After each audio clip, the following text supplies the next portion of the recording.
بسم اللہ الرحمن الرحیم الحمد للہ رب العالمین والصلاة والسلام علی سید المرسلین وعلی آلہ وصحبہ اجمعین۔ آج 19واں پارہ ہم پڑھیں گے جس میں سورۃ الفرقان، سورۃ الشعراء اور سورۃ النمل کا کچھ حصہ تلاوت کیا جائے گا۔ اعوذ باللہ من الشیطان الرجیم۔ وقال الذين لا يرجون لقاءنا لولا أنزل علينا الملائكة أو نرى ربنا لقد استكبروا في أنفسهم وعتوا عتوا كبيرا۔ اور جو لوگ ہماری ملاقات کا یقین نہیں رکھتے وہ کہتے ہیں کہ ہمارے پاس فرشتے کیوں نہیں بھیج دیے گئے جو محمد کی نبوت کی گواہی دیتے، یا ہم اپنے رب کو کیوں نہیں دیکھ لیتے۔ انہوں نے اپنے دلوں میں اپنے آپ کو بڑا سمجھ لیا ہے اور بڑی سرکشی پر تل گئے ہیں۔ تو یہی مشرکین کا کہ جو کہ اللہ پر یقین نہیں رکھتے ہیں، نبی کریم صلی اللہ علیہ وسلم کی صداقت پر ان کو یقین نہیں ہے۔ یہی ہے کہ ان کے تکبر اور وہ جو سرکشی ہے وہ بڑھتی چلی جا رہی ہے، اور وہی سمجھتے ہیں کہ ہم جب تک کہ اپنی آنکھوں سے نہ دیکھ لیں ہم ایمان نہیں لائیں گے۔ تو یہی سرکشی ہے، جبکہ اس کے مقابلے میں اللہ تعالیٰ نے ایمان بالغیب کا حکم دیا ہے اور وہی اللہ کو پسند ہے۔ لیکن ایمان بالشہود کہ صرف سامنے نظر آئے تو مانیں گے، تو یہی سرکشی کی علامت ہے، جیسے کہ اللہ تعالیٰ نے ان کے لیے فرمایا ہے۔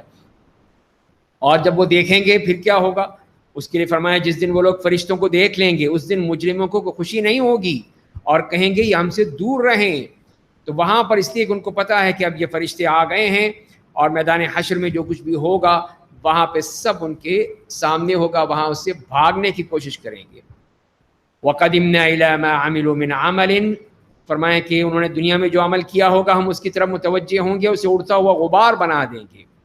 تو یہاں پہ جو عمل کیا ہے اس دنیا میں، اگر اچھا عمل بھی کیا ہے اس کافر نے، مشرک نے، تو اس کا یہاں پہ جو ملنا ہے مل جائے گا، اور آخرت میں کچھ نہیں ملے گا۔ اڑتا ہوا غبار، جیسے کہ ہوا میں غبار تحلیل ہو جاتا ہے، ختم ہو جاتا ہے، اسی طرح فرمایا کہ ان کا وہ عمل سب برباد ہو جائیں گے۔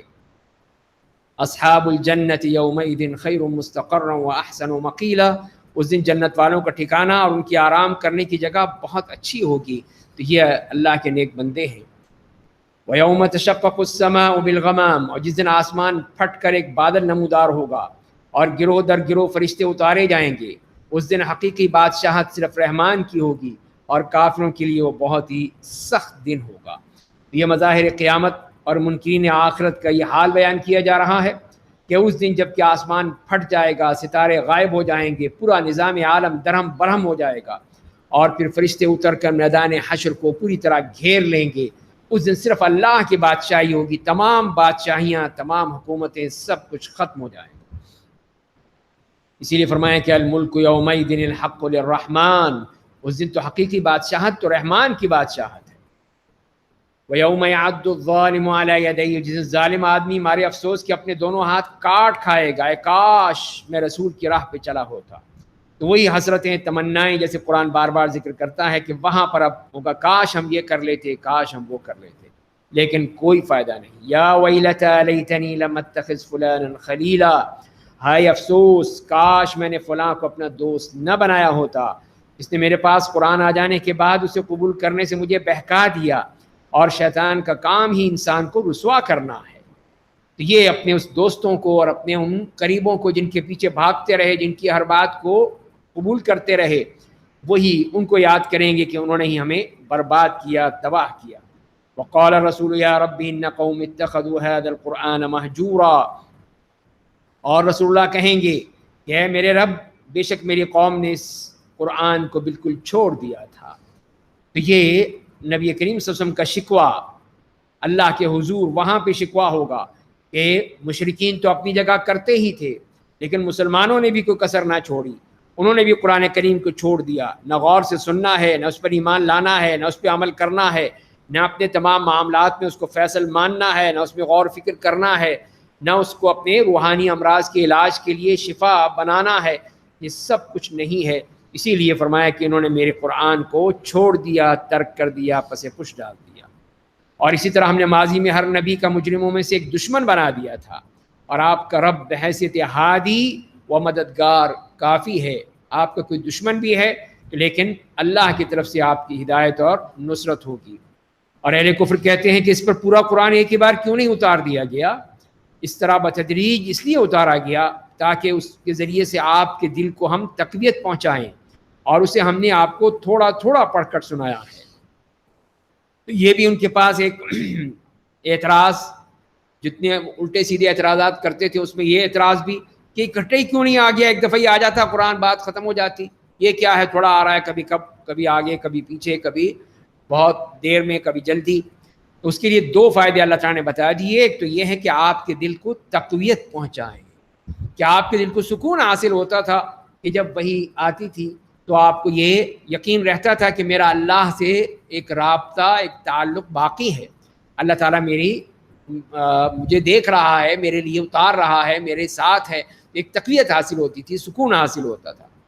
اور دوسری بات یہ ہے کہ ہم تھوڑا تھوڑا پڑھ کر سنائے ہیں تاکہ یہ ہے کہ اس کو یاد کرنے میں، سمجھنے میں، غور فکر کرنے میں آسانی ہو.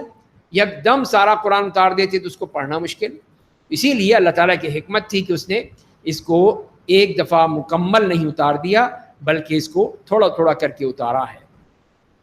اور کفار جب بھی آپ کے سامنے قرآن پر کوئی نیا اعتراض لاتے ہیں تو ہم آپ کو اس کا صحیح جواب بھیج دیتے ہیں اور اس بات کو خوب اچھی طرح واضح کر دیتے ہیں کہ ان کا کام ہی اعتراض کرنا ہے، ان مشرکین کا، لیکن ہم آپ کو اس کے جواب بتا رہے ہیں کہ اس کا جواب دیجئے، ان کو بتائیے کہ یہ سب چیزیں جو ہیں وہ اللہ کی طرف سے باقاعدہ مرتب ہیں، پروگرام کے تحت آ رہی ہیں. اور پھر حشر کے میدان میں ان کا جو فرمایا کہ ان کا حشر کیا ہوگا، وہ لوگ اپنے چہروں کے بل گھسیٹ کر جہنم میں ڈال دیے جائیں گے، ان کا ٹھکانہ بہت ہی برا ہے، اور وہ لوگ سب سے زیادہ گم گشتہ راہ ہیں. یہی وہ لوگ مشرکین، یہ ان کا ٹھکانہ.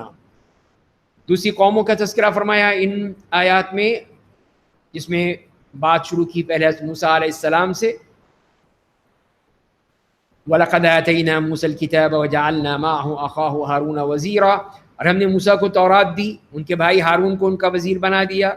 بس ہم نے کہا آپ دونوں اس قوم کے پاس جائیے جنہیں ہماری آیتوں کو جھٹلا دیا، پھر ہم نے انہیں یکسر ہلاک کر دیا. تو یہ وہ فرعون اور اس کے ساتھی اور اس کی فوج جن کو سب اللہ تعالیٰ نے بحر احمر میں غرق کر دیا. اور نوح کی قوم جب رسولوں کو جھٹلا دیا تو ہم نے انہیں ڈبو دیا اور لوگوں کے لیے انہیں نشان عبرت بنا دیا. ہم نے ظالموں کے لیے دردناک عذاب تیار کر رکھا ہے. تو حضرت نوح علیہ السلام کی قوم بھی جو 950 سال تک دعوت دیتے رہے لیکن وہ نہیں مانے، تو ان کو بھی طوفان نے غرق کر دیا. اور عاد و سمود اور کنویں والے اور ان وقتوں کے درمیان پائی جانے والی بہت سی دوسری قوموں کو بھی ہلاک کر دیا. قوم عاد، قوم سمود اور قوم رس یعنی کنویں والے اور دوسری قومیں سب جنہوں نے اپنے انبیاء کی تکذیب کی تھی، اللہ تعالیٰ نے ان کی مثالیں دے کر بیان کیا ہے کہ اللہ تعالیٰ نے ان قوموں کو کس طرح ہلاک کر دیا. اور ہم نے ہر ایک کے سامنے دوسروں کی مثالیں پیش کی تاکہ عبرت حاصل کریں، اور ہم نے ہر ایک کو ہلاک و برباد کر دیا. تو یہ مثالیں دے دے کر سمجھایا ہے، بتایا ہے، لیکن انہوں نے عبرت حاصل نہیں کی. وَلَقَدْ أَتَوْا عَلَى الْقَرْيَةِ الَّتِي أُمْطِرَتْ مَطَرَ السَّوْءِ، اور اہل قریش کا گزر اس بستی سے ہو چکا ہے جس پر پتھروں کی بدترین بارش کر دی گئی تھی. کیا وہ لوگ اسے دیکھتے نہیں ہیں بلکہ وہ دوبارہ زندہ کیے جانے پر یقین ہی نہیں رکھتے ہیں. تو یہ وہ قوم لوط کی بستیاں صدوم اور عمورہ جن کے اوپر اللہ تعالیٰ نے پتھروں کی بارش کی، تو یہ بھی دیکھتے ہیں جب جاتے ہیں وہاں سے بحر میت کے پاس سے شام جاتے ہوئے، فلسطین جاتے ہوئے، لیکن عبرت حاصل نہیں کرتے. اور فرمایا کفار مکہ جب بھی آپ کو دیکھتے ہیں تو آپ کا مذاق اڑاتے ہیں، کہتے ہیں کیا یہی ہے وہ آدمی جسے اللہ نے رسول بنا کر بھیجا ہے؟ قریب تھا کہ یہ شخص ہمیں ہمارے معبودوں سے دور کر دیتا اگر ہم ان کے بارے میں ثابت قدم نہ رہے ہوتے. اور جب وہ لوگ عذاب کو اپنی آنکھوں سے دیکھ لیں گے تو انہیں معلوم ہو جائے گا کہ کون سب سے زیادہ گمراہ تھا. تو یہ ان لوگوں کا جو نبی کریم صلی اللہ علیہ وسلم کے بارے میں اس طرح کی حقارت آمیز انداز میں گفتگو کرنا چاہیے ہے، اس طرح کر کے انتہائی حقارت سے، اور یہ بھی کہ یہ ہمیں گمراہ کرنے کے لیے آیا تھا. ابھی انہیں معلوم نہیں کہ اصل گمراہ کون ہے.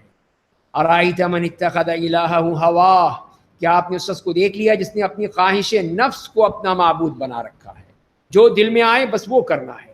کیا آپ اس کے ذمہ دار ہیں؟ کیا آپ کا خیال ہے کہ ان میں سے اکثر لوگ سنتے یا سمجھتے ہیں؟ وہ تو چوپایوں کے مانند ہیں، بلکہ ان سے بھی زیادہ گمراہ ہیں، ان سے بھی زیادہ بدتر ہیں.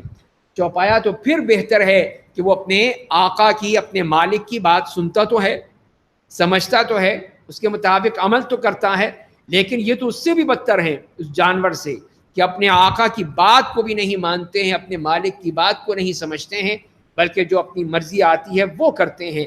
اسی لیے فرمایا کہ اس سے بڑھ کر یہ گمراہ ہیں۔ الم تر الی ربک کیف مد الظل، کیا آپ نے اپنے رب کو دیکھا نہیں کہ وہ کس طرح سائے کو پھیلاتا ہے؟ اگر وہ چاہتا تو اسے ساکن بنا دیتا، پھر ہم نے اس آفتاب کو اس سائے کی پہچان بنا دیا ہے، اور پھر ہم اسے اپنی طرف آہستہ آہستہ سمیٹ لیتے ہیں۔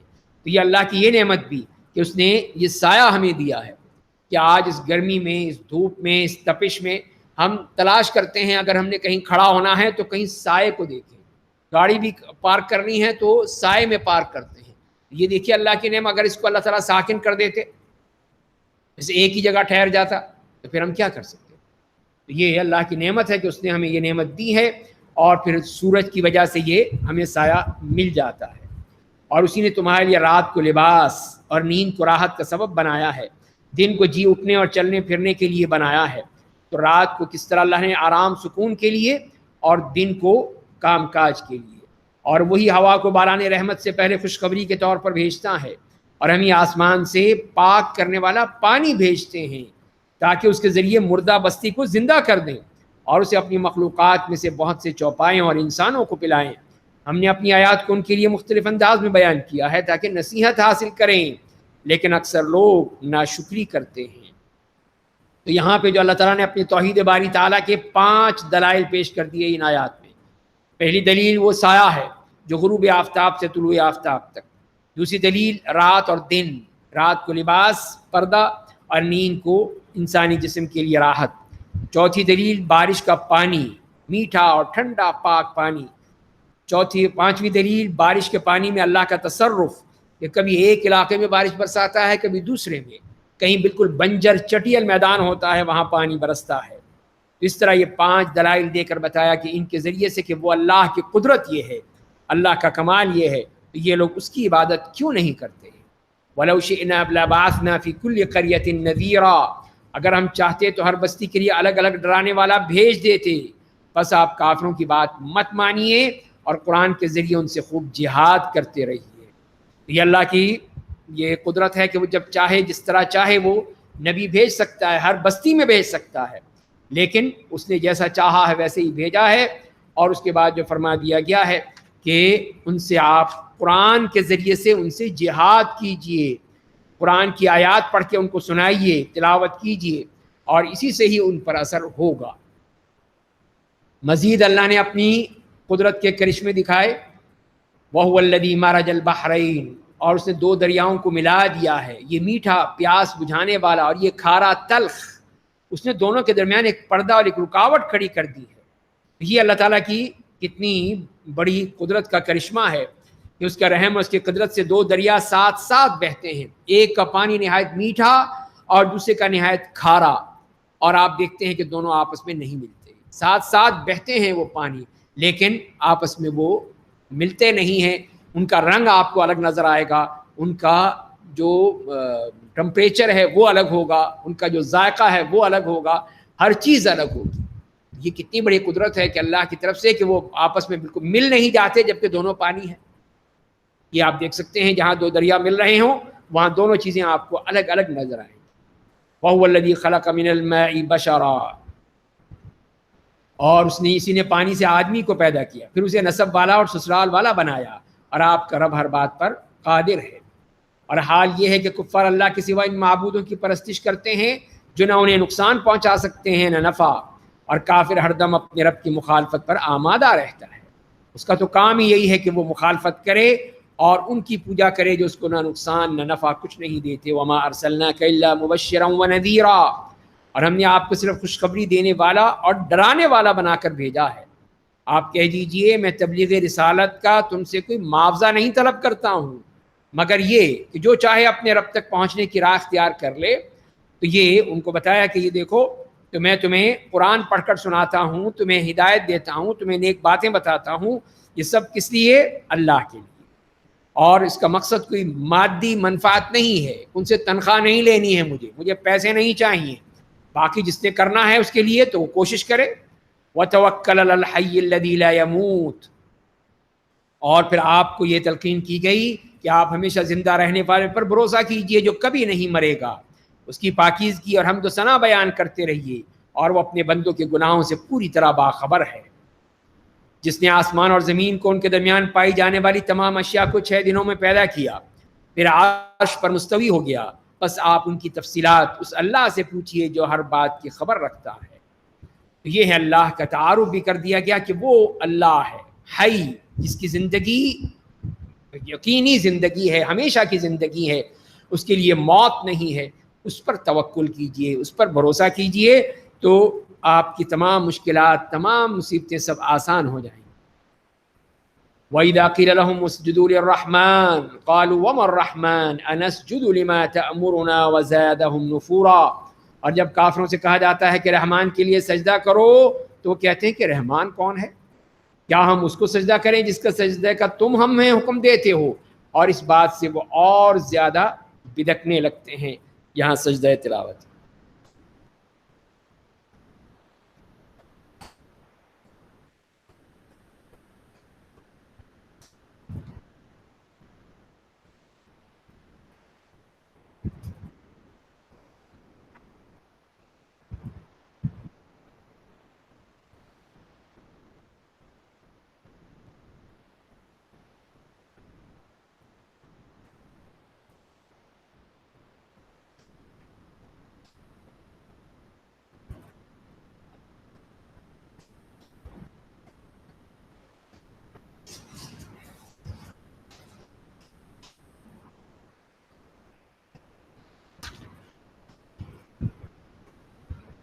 یہاں پہ جو اللہ تعالیٰ نے بتایا ان لوگوں کو کہ یہ رحمان کے بارے میں سجدہ کرنے کو کہا جائے تو یہ تیار نہیں ہوتے. تو وہ معنی نہیں جانتے تھے اور نہ جانتے تھے کہ اللہ کے ناموں میں سے ایک نام ہے. اسی لیے جب نبی کریم صلی اللہ علیہ وسلم نے ان سے کہا کہ بتوں کے بجائے رحمان کو سجدہ کرے، تو انہوں نے جواب دیا ہم کسی رحمان کو نہیں جانتے، ہم صرف رحمان الیمامہ کو جانتے ہیں، مسیلمہ کذاب کو. اس نے اپنا لقب رحمان رکھا ہوا تھا. تو کیا تم چاہتے ہو کہ تم ہمیں جس کی عبادت کا حکم دو اسی کی عبادت کریں؟ اس لیے ہم رحمان کا سجدہ نہیں کریں گے. تو ان کا یہ تکبر، سرکشی اور ان کی نفرت کو بڑھاتی چلی جاتی تھی. تبارک الذی جعل فی السماء بروجا وجعل فیہا سراجا وقمرا منیرا. بے شمار خیر و برکت والا ہے وہ اللہ جس نے آسمان میں برج بنائے ہیں، اس میں ایک چراغ آفتاب اور ایک روشن ماہتاب بنایا ہے. اسی نے رات اور دن کو یک کے بعد دیگرے آنے والا بنایا ہے. اس شخص کے لیے جو نصیحت حاصل کرنا چاہے یا اللہ کا شکر ادا کرنا چاہے. تو یہ بھی اللہ تعالیٰ کی وہ نعمت اور اللہ تعالیٰ کی قدرت کہ اس نے زمین اور بھی چیزیں بنائیں، اور آسمان میں بھی یہ سورج اور چاند بنا دیے ہیں جو کہ مسلسل آگے پیچھے آ رہے ہیں، اور اس نظام میں کوئی تبدیلی واقع نہیں ہوتی، کوئی خرابی واقع نہیں ہوتی، کسی قسم کی مینٹیننس کی ضرورت نہیں ہے. یہ اللہ کا کام ہے، جو نظام ہے جو چل رہا ہے. اور اس کے بعد پھر عباد الرحمن کی صفات بیان کی گئی. وعباد الرحمن الذین یمشون علی الارض ہونا. اور رحمان کے نیک بندے وہ لوگ ہیں جو زمین پر نرمی اور عاجزی کے ساتھ چلتے ہیں، اور جب نادان لوگ ان کے منہ لگتے ہیں تو سلام کر کے گزر جاتے ہیں. اسی آیت میں یہ 2 صفات بیان کر دیں کہ پہلی صفت تو یہ ہے کہ ان میں نرمی ہے، عاجزی ہے، تکبر نہیں ہے، غرور نہیں ہے، بڑائی نہیں ہے، ہر ایک کے لیے وہ نرمی اختیار کرتے ہیں. اور دوسری بات کہ اگر کوئی ان سے الجھتا بھی ہے تو الجھنے کے بجائے، جھگڑا کرنے کے بجائے سلام کر کے گزر جاتے ہیں. تو یہ ہے کہ بیکار وقت ضائع کرنا اسی بحث و مباحثہ میں، الجھنے میں، جھگڑنے میں، یہ اللہ کے نیک بندوں کا کام نہیں ہوتا ہے. فرمایا کہ اور جو اپنے رب کے سامنے سجدہ اور قیام کی حالت میں رات گزارتے ہیں تو ان کی راتیں کھیل کود تماشوں میں نہیں بلکہ اللہ کے سامنے عبادت کے ساتھ گزرتی ہیں. اور جو دعا مانگتے ہیں کہ ہمارے رب ہم سے جہنم کے عذاب کو ٹال دے، بے شک اس کا عذاب ہمیشہ کے لیے جان کو لگ جانے والا ہے.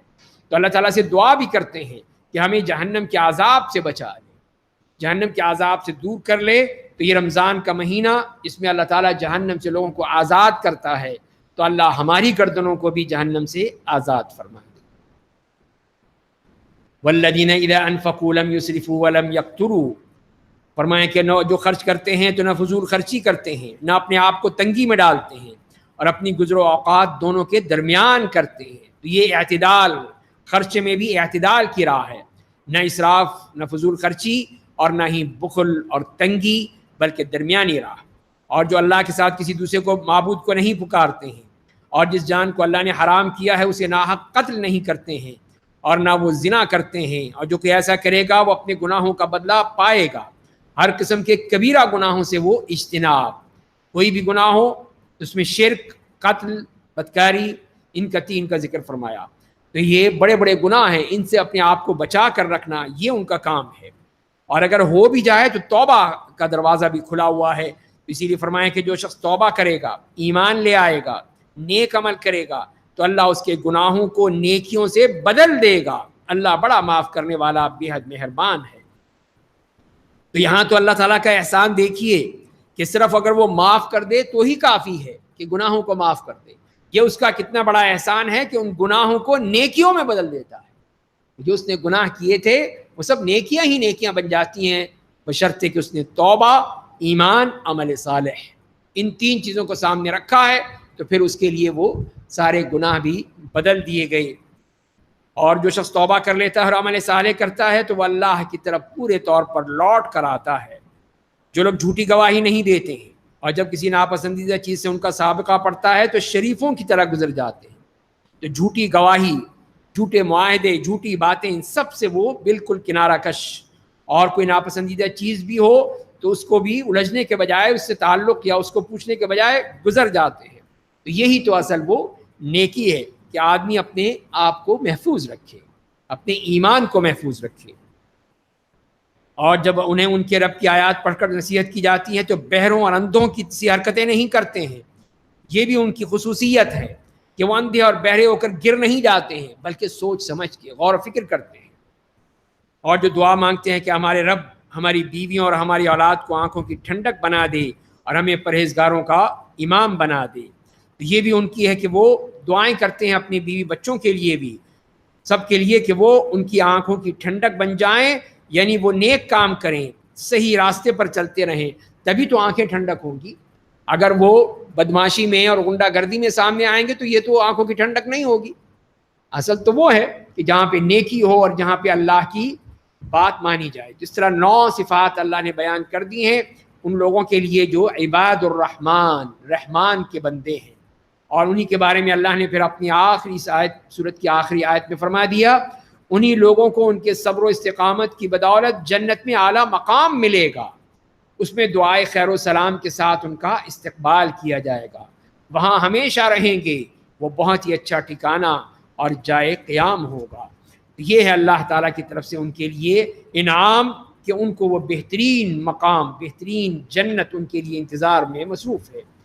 تو اے نبی میرے، آپ کفار قریش سے کہہ دیجئے اگر تم میرے رب کی عبادت نہیں کرو گے تو تمہاری پرواہ نہیں کرے گا، اس کو کوئی ضرورت نہیں ہے، وہ بے نیاز ہے، تم اس کی عبادت کرو یا نہ کرو، اصل چیز وہ ان کے رب کی عبادت ہے۔ اگر مانتے ہو تو ٹھیک ہے، نہیں کرتے تو کوئی اللہ کو ضرورت نہیں ہے۔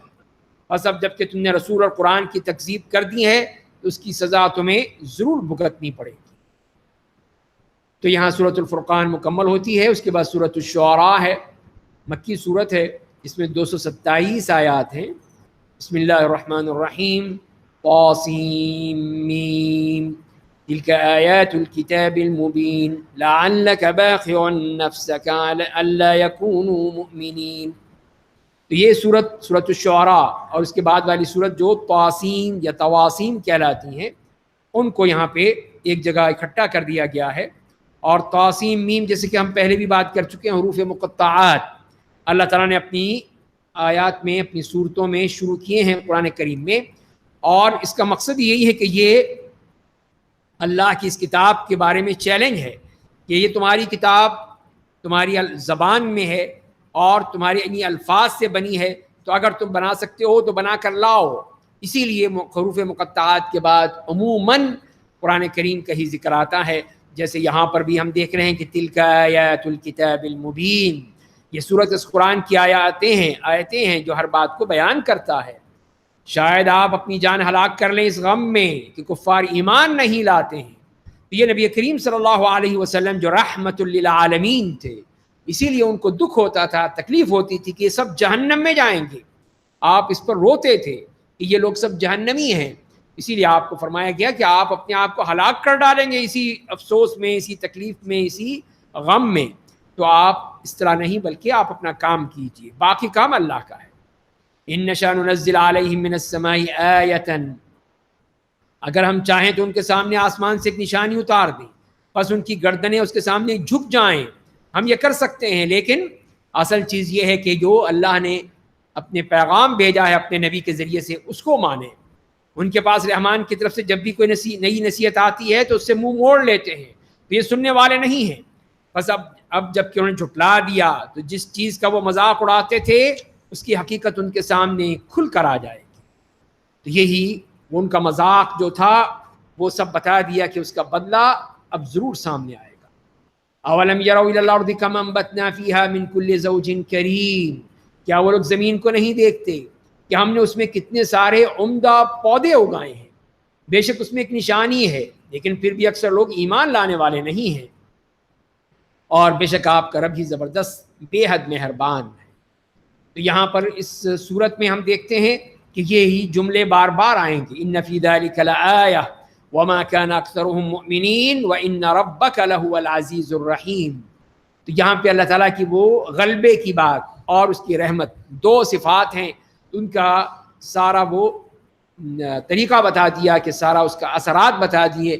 یہ جو عزیزیت اور اس کی رحیمیت وہی سامنے نظر آتی ہے کہ وہ عزیز ہے، غالب ہے ان پر جو اس کے دین کی مخالفت کرتے ہیں، منکر ہیں، سرکش ہیں، اور رحیم ہے ان کے لیے جو اس پر ایمان لاتے ہیں، اس کو مانتے ہیں، ان کے لیے وہ رحیم ہے.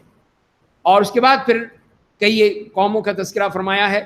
تو بات شروع ہوئی ہے یہاں پہ حضرت موسیٰ علیہ السلام سے.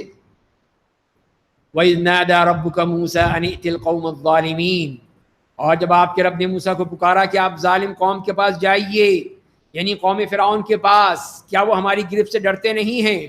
موسیٰ نے کہا میرے رب مجھے ڈر ہے کہ وہ لوگ مجھے جھٹلا دیں گے، میرا سینہ گھٹ جائے گا، میری زبان نہیں چلے گی، اس لیے تو ہارون کو بھی اپنا رسول بنا دے. حضرت موسیٰ علیہ السلام نے پھر اللہ تعالیٰ سے یہ بات طلب کی، یہ دعا کی کہ اللہ مجھے ڈر ہے کہ یہ لوگ جھٹلا دیں گے، میں تنگ دل ہو جاؤں گا، زبان میں لکنت ہے تو اس کے سبب میں پیغام رسانی پوری طرح نہیں کر سکوں گا، تو آپ میرے لیے ایک میرے گھر والوں میں سے میرے بھائی کو رسول بنا دیجیے. اور مجھ پر ان کے بارے میں گناہ کا الزام بھی ہے، اس سے ڈرتا ہوں کہ مجھے قتل کر دیں گے، کہیں ایسا نہ ہو کہ مجھے مار ڈالیں. اللہ تعالیٰ نے کہا ایسا ہرگز نہیں ہوگا، آپ دونوں میرے معجزات لے کر جائیے، بے شک ہم آپ کے ساتھ ہوں گے، آپ سب کی گفتگو سنیں گے. تو اللہ تعالیٰ نے ان کو یقین دلایا اور ان کی ساری دعائیں قبول فرما لیں، ان کے سارے مطالبات منظور کر لیے کہ اب جائیے، یہ معجزات لے جائیے اور وہاں پر اس سے کہیے، اس کو میرا پیغام پہنچائیے. بس آپ دونوں فرعون کے پاس جائیے اور اس سے کہیے ہم رب العالمین کے رسول ہیں، تم بنی اسرائیل کو ہمارے ساتھ جانے دو. تو بنی اسرائیل پر وہ جو ظلم و ستم کر رہا تھا اس سے اس کو بالکل ہی ختم کرنے کے لیے آئے ہیں تاکہ بنی اسرائیل کو ہمارے ساتھ جانے دے. قال الم نربک فینا ولیدا، اب فرعون اپنے احسانات جتا رہا ہے.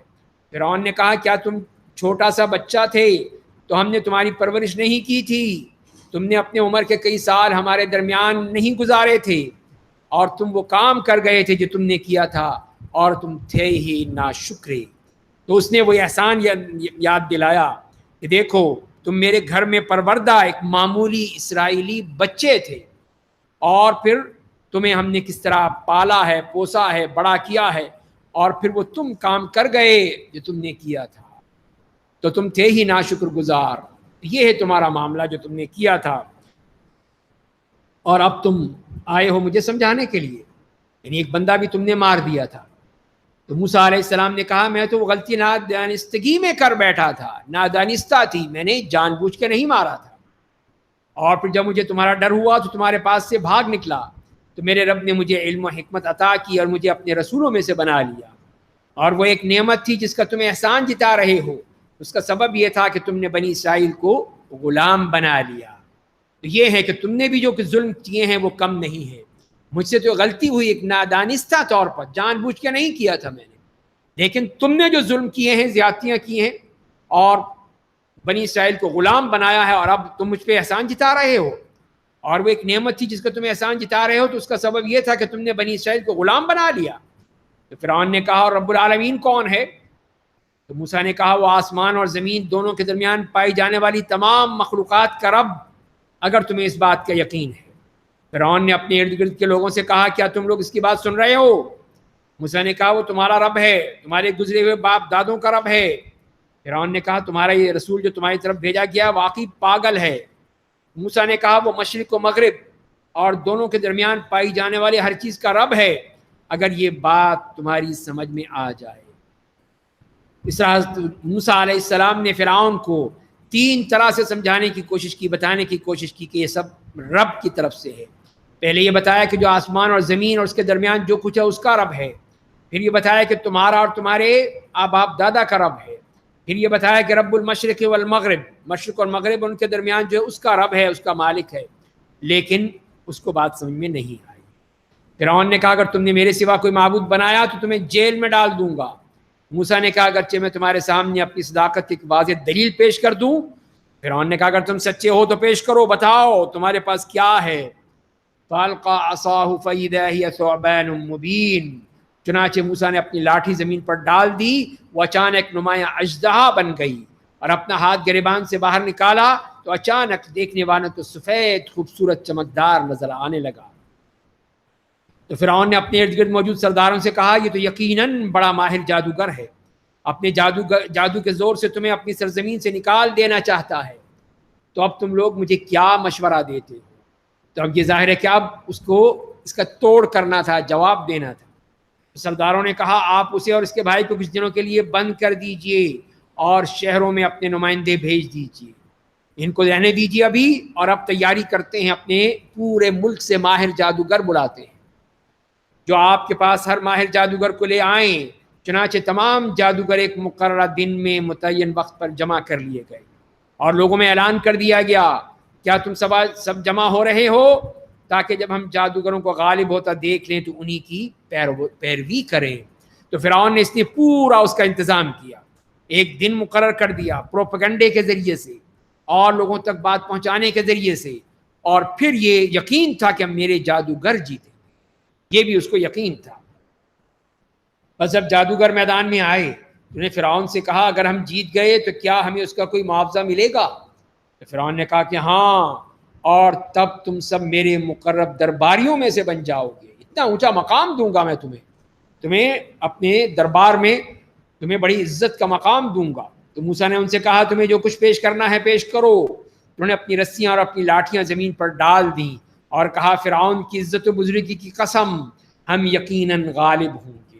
یہ سب وہی فرعون کو راضی کرنے کے لیے اس کی قسمیں کھا کر کہہ رہے ہیں کہ اب ہم غالب ہیں۔ تب موسیٰ نے اپنی لاٹھی زمین پر ڈال دی جو دیکھتے ہی دیکھتے ان کے پرفریب کرتبوں کو نگلتی چلی گئی، اور جادوگر سجدے میں گر گئے، کہنے لگے ہم سب رب العالمین پر ایمان لے آئے، موسیٰ اور ہارون کے رب پر ایمان لے آئے۔ اس لیے کہ جادوگر تو سمجھ گئے کہ یہ جادو نہیں ہو سکتا، یہ حقیقت ہے کہ کس طرح اس لاٹھی نے ان سب کے رسیوں کو اور ان کے ڈنڈوں کو اور لاٹھیوں کو سب کو ہڑپ کر گیا، سب کھا گیا۔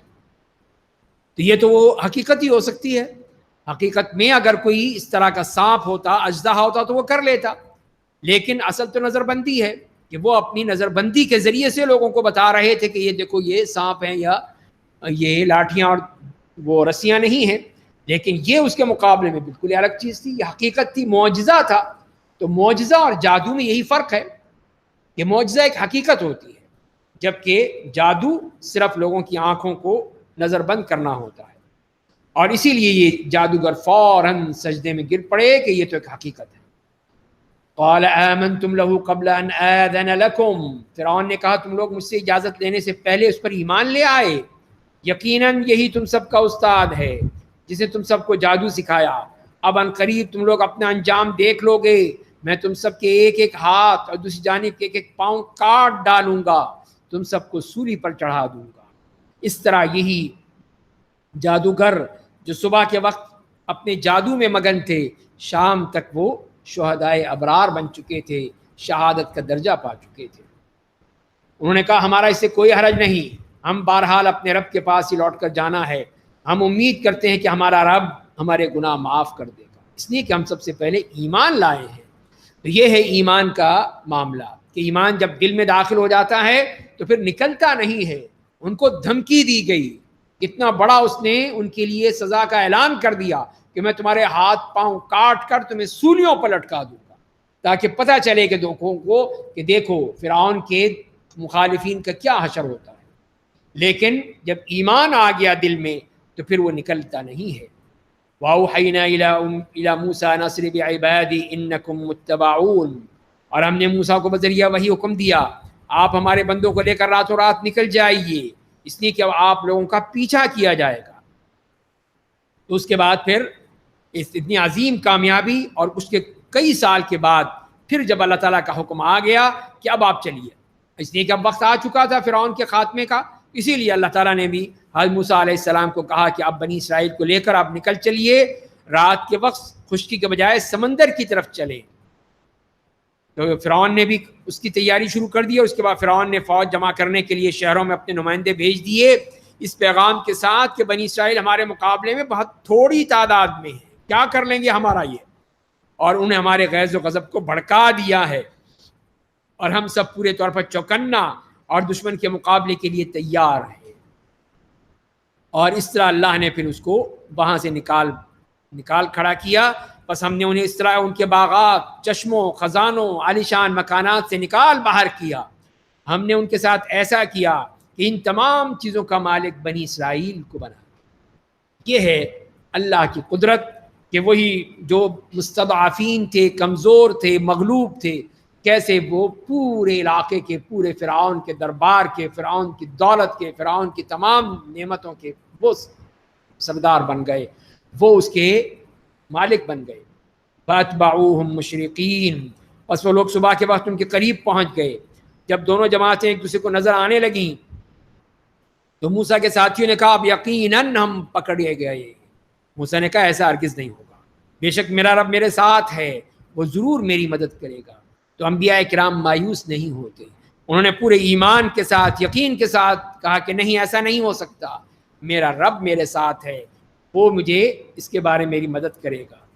تو ہم نے موسیٰ سے بذریعہ وحی کہا کہ آپ اپنی لاٹھی سمندر کے پانی پر ماریے۔ انہوں نے ایسا ہی کیا، اور سمندر دو حصوں میں پھٹ گیا، اور ہر حصہ ایک بڑے پہاڑ کے مانند ہو گیا، اور ہم دوسروں کو بھی اس کے قریب لے آئے، اور موسیٰ ان کے تمام ساتھیوں کو ہم نے بچا لیا، پھر دوسروں کو ڈبو دیا۔ یہ ہے اللہ کی قدرت کہ کس طرح اس نے بنی اسرائیل کو بچا کر ان کو تو نکال دیا، دوسری طرف سے وہ نکل کے اپنے دوسرے علاقے میں پہنچ گئے، اور فرعون اور اس کا لشکر جیسے ہی اس نے آؤ دیکھا نہ تھا قدم رکھ دیا، اللہ نے اپنے پانی کو حکم دے دیا، دریا کو حکم دے دیا کہ دونوں پارٹ مل جائیں، اور وہ سب ڈوب کے ختم۔ اس طرح اللہ نے ان کی ساری جو طاقت تھی سب کو ختم کر دیا۔ اور بعض مفسرین کہتے ہیں کہ بنی اسرائیل کی تعداد 6 لاکھ تھی، اور بعض کے نزدیک 6,70,000 تھی، اور مقدمۃ الجیش 7 لاکھ پر تھا۔ یہ تو بنی اسرائیل کی تعداد ہے، تو فرعون اور اس کے لشکر کی تعداد کتنی ہوگی؟ تو وہ بھی لاکھوں میں سے کم نہیں ہوگی۔ لیکن اللہ کا حکم اور اللہ کا فیصلہ کہ اس نے ان سب کو تباہ و برباد کر دیا۔ یقیناً اس واقعے میں ایک نشانی ہے، لیکن اکثر مشرکین ایمان لانے والے نہیں ہیں، اور بے شک آپ کا رب بڑی عزت والا، بہت مہربان ہے۔ تو یہاں پہ بھی اپنی وہی صفات بیان کی گئیں، ان فی ذلک لآیہ وما کان اکثرهم مؤمنین وان ربک لہو العزیز الرحیم۔ تو اللہ تعالیٰ عزیز ہے، غالب ہے، فرعون جیسے متکبر سرکش کو کس طرح اس نے ڈبو دیا، اور رحیم ہے موسیٰ اور بنی اسرائیل کے لیے ان کو کس طرح بچا لیا۔ وَاتْلُ عَلَيْهِمْ نَبَأَ إِبْرَاهِيمَ، یہاں پہ حضرت ابراہیم علیہ السلام کا واقعہ بیان کیا گیا تاکہ قریش ابراہیم علیہ السلام کی دعوتی زندگی کے حالات بھی سنیں، نصیحت حاصل کریں، اسلام لے آئیں، اور دنیا اور آخرت کی رسوائی سے بچیں۔ اذ قال لأبیہ وقومہ ما تعبدون، اور آپ ان کافروں کو ابراہیم کا واقعہ سنا دیجئے جب انہوں نے اپنے باپ اور اپنی قوم سے پوچھا تم لوگ کس کی عبادت کرتے ہو؟ انہوں نے کہا ہم بتوں کی عبادت کرتے ہیں، انہی کی مجاوری کرتے ہیں، ہمارا کام تو یہی ہے۔ یہی بت ہیں، انہی کی پرستش کرتے ہیں، انہی کو پوجتے ہیں، انہی کو مانتے ہیں۔ ابراہیم نے پوچھا تب تم جب انہیں پکارتے ہو کیا وہ تمہاری بات سنتے ہیں یا وہ تمہیں نفع و نقصان پہنچاتے ہیں؟ انہوں نے جواب دیا کہ ہم نے اپنے باپ دادا کو ایسے ہی کرتے پایا ہے۔ تو یہی ہے وہ اپنے باپ دادا کی اندھی تقلید کہ جو انہوں نے کیا ہے بس وہی کریں گے۔ اپنی عقل کو انہوں نے اٹھا کے رکھ دیا، اس کو کام میں نہیں لایا، بلکہ صرف اور صرف اسی بات میں لگے ہوئے ہیں کہ جو ہم نے باپ دادا کو دیکھا ہے بس وہی ہم کریں گے۔ قال افرأیتم ما کنتم تعبدون، تو ابراہیم نے کہا کہ کیا تمہیں معلوم ہے کہ جن بتوں کی تم پرستش کرتے ہو تم اور تمہارے گزرے ہوئے باپ دادا، بے شک وہ تمہارے تمام میرے دشمن ہیں سوائے رب العالمین کے جس نے مجھے پیدا کیا، پھر وہ مجھے رہنمائی کرتا ہے، جو مجھے کھلاتا ہے پلاتا ہے، جب میں بیمار پڑتا ہوں تو مجھے شفا دیتا ہے، اور جو مجھے موت دے گا پھر مجھے زندہ کرے گا، اور جس سے میں امید رکھتا ہوں کہ قیامت کے دن وہ میرے گناہ معاف کر دے گا۔ تو یہ ہے ابراہیم علیہ السلام نے اپنے رب کا تعارف پیش کر دیا کہ یہ ہے میرا رب، تمہارے بتوں کی طرح نہیں کہ نہ نقصان نہ نفع، بلکہ یہ ہے کہ وہ مجھے جس نے پیدا کیا، ہدایت دی، کھانا پینا دیا، بیماری سے شفا عطا فرمائی، وہی مجھے مارتا ہے، زندہ کرتا ہے، اور وہی میرے گناہوں کو معاف کر دے۔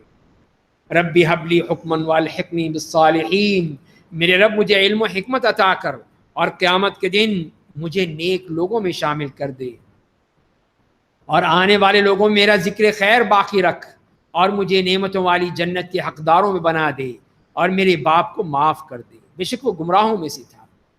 اس طرح ابراہیم علیہ السلام کتنے ادب کے ساتھ اللہ سے دعائیں کر رہے ہیں، اور ادب دیکھیے کہ بیماری کو اللہ کی طرف منسوب نہیں کیا، بیماری کو اپنی طرف منسوب کیا، شفا کو اللہ کی طرف منسوب کیا، اس لیے کہ کوئی بھی عیب، کوئی بھی کمی، کوئی نقص اللہ کی طرف منسوب نہیں کی جاتی۔ یہی ادب ہے جو حضرت ابراہیم علیہ السلام سے ہم سیکھ سکتے ہیں۔ فرمایا کہ میرے باپ کو معاف کر دے، بے شک وہ گمراہوں میں سے تھا، اور جس دن وہ لوگ اپنی قبروں سے اٹھائے جائیں گے اس دن مجھے رسوا نہ کر، جس دن نہ کوئی مال کام آئے گا نہ اولاد، سوائے اس آدمی کے جو گناہوں سے پاک دل لیے اللہ کے سامنے آئے گا۔ تو یہی حضرت ابراہیم علیہ السلام کی دعا ہے، حتیٰ کہ اپنے باپ کے لیے بھی دعا کی اور کہا کہ اللہ مجھے رسوا نہ کرنا۔ لیکن اللہ تعالیٰ نے ان کے بارے میں بھی بتا دیا کہ ان کی رسوائی کا سامان نہیں ہوگا، اس طرح جیسے کہ وہ سامنے دیکھ رہے ہیں، بلکہ ان کے باپ کو بھی اس طرح بدل دیا جائے گا کہ جیسے وہ کوئی انسان نہیں، کوئی بجو ہے جس کو اٹھا کے جہنم میں پھینک دیا۔ اور اس دن کے بارے میں فرما دیے کہ جس دن نہ کوئی مال کام آئے گا نہ اولاد، سوائے قلب سلیم، جو قلب سلیم لے کر آیا ہے، وہ دل جو پاک ہے ہر قسم کی کینہ، ہر قسم کی کدورتوں سے، انتقام سے، بغض سے۔ وَأُزْلِفَتِ الْجَنَّةُ لِلْمُتَّقِينَ، اور متقیوں کے لیے جنت قریب کر دی جائے گی، اور جہنم گمراہوں کے سامنے کر دی جائے گی، اور ان سے کہا جائے گا کہ کہاں ہیں وہ معبودان باطل جن کی تم پرستش کرتے تھے بجائے اللہ کے، کیا وہ تمہاری مدد کریں گے یا آپ اپنی مدد کر سکیں گے؟ یہ بھی بتا دیا کہ نہ وہ اپنی مدد کر سکتے ہیں نہ تمہاری مدد کر سکتے۔ پھر وہ جھوٹے معبود اور گمراہ پیروکار جہنم میں منہ کے بل ڈال دیے جائیں گے، اور شیطان کے لشکر بھی سب کے سب اس میں ڈال دیے جائیں گے۔ اس میں وہ جب اپنے معبودوں سے جھگڑ رہے ہوں گے تو کہیں گے اللہ کی قسم ہم تو بڑی کھلی گمراہی میں تھے کہ تمہیں رب العالمین کے برابر سمجھتے تھے۔ اب ان کو بات سمجھ میں آئی کہ وہ انہوں نے کس طرح ان بتوں کو، ان پتھروں کو، اپنے بنائے ہوئے گھڑے ہوئے بتوں کو اللہ کے برابر سمجھ لیا تھا، اور ہمیں تو بڑے مجرموں نے گمراہ کیا تھا، پس آج ہمارا نہ کوئی سفارشی ہے نہ کوئی مخلص دوست، اب کہاں جائیں؟ کاش ہم دوبارہ دنیا میں بھیج دیے جاتے تو ایمان لے آتے۔ یہ ہے ان کی وہی تمنائیں، حسرتیں، جس سے قرآن بار بار بیان کرتا ہے کہ انہی حسرتوں اور تمناؤں کا کوئی فائدہ نہیں ہے۔ اور آخر میں پھر وہی فرمایا وَإِنَّ فِي ذَلِكَ لَآيَةً وَمَا كَانَ أَكْثَرُهُم مُؤْمِنِينَ وَإِنَّ رَبَّكَ لَهُوَ الْعَزِيزُ الرَّحِيمُ، بے شک اس واقعے میں ایک نشانی ہے، لیکن اکثر مشرکین ایمان لانے والے نہیں ہیں۔ بے شک آپ کا رب بڑی عزت والا، بے حد مہربان ہے۔ اس کے بعد حضرت نوح علیہ السلام کا واقعہ بیان کیا کہ نوح کی قوم نے بھی رسولوں کو جھٹلایا۔ جب ان کے بھائی نوح نے ان سے کہا کیا تم لوگ اللہ سے ڈرتے نہیں؟ بے شک میں تمہارے لیے ایک امانت دار رسول ہوں، بس تم لوگ اللہ سے ڈرو، میری بات مانو، اور میں دعوت و تبلیغ کا تم سے کوئی معاوضہ نہیں مانگتا ہوں، میرا اجر تو رب العالمین کے ذمہ ہے۔ بس تم لوگ اللہ سے ڈرو اور میری بات مانو۔ لوگوں نے کہا کیا ہم تم پر ایمان لے آئیں حالانکہ تمہارے پیروکار نہایت گھٹیا لوگ ہیں۔ نوح نے کہا کہ مجھے معلوم ہے وہ لوگ کیا کام کرتے ہیں، پھر ان کا حساب، اعمال کا حساب تو صرف میرا رب لے گا۔ کاش تم اتنی بات سمجھ سکتے، اور مومنوں کو میں نہیں بھگا سکتا، میں تو صرف اللہ کے عذاب سے کھلم کھلا ڈرانے والا ہوں۔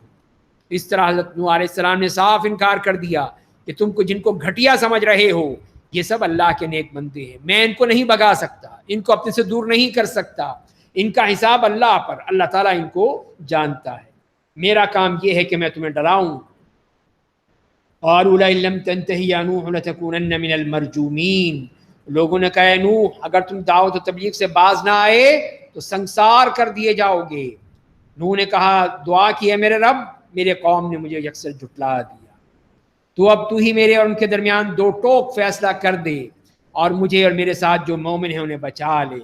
بس ہم نے انہیں ان لوگوں کو بچا لیا جو ان کے ساتھ کشتی میں تھے، اس کے بعد باقی لوگوں کو ہم نے ڈبو دیا، بے شک اس میں ایک نشانی ہے، لیکن اکثر مشرکین ایمان لانے والے نہیں تھے۔ وَإِنَّ رَبَّكَ لَهُوَ الْعَزِيزُ الرَّحِيمُ، بے شک آپ کا رب بڑی عزت والا بے حد مہربان ہے۔ تو وہ عزیز ہے ان کافروں کے اوپر، ان پہ غالب ہے، کس طرح اس نے ان سب کو ختم کر دیا، اور رحیم ہے اپنے نیک بندوں کے لیے۔ اس کے بعد حضرت ہود علیہ السلام کا واقعہ بیان کیا گیا۔ کذبت عاد المرسلین، قوم عاد نے بھی رسولوں کی تکذیب کی تھی۔ جب ان کے بھائی ہود نے ان سے کہا کیا تم لوگ اللہ سے ڈرتے نہیں ہو، بے شک میں تمہارے لیے ایک امانت دار رسول ہوں، بس تم لوگ اللہ سے ڈرو اور میری بات مانو۔ میں دعوت و تبلیغ کا تم سے کوئی معاوضہ نہیں مانگتا ہوں، میرا اجر تو رب العالمین کے ذمہ ہے۔ کیا تم ہر اونچی جگہ پر ایک یادگار عمارت بناتے ہو جس کا کوئی حاصل نہیں ہے، اور عالی شان محل بناتے ہو جیسے تم دنیا میں ہمیشہ کے لیے رہو گے، اور جب تم کسی کی گرفت کرتے ہو تو بڑی ظالمانہ گرفت کرتے ہو، بس تم اللہ سے ڈرو اور میری بات مانو۔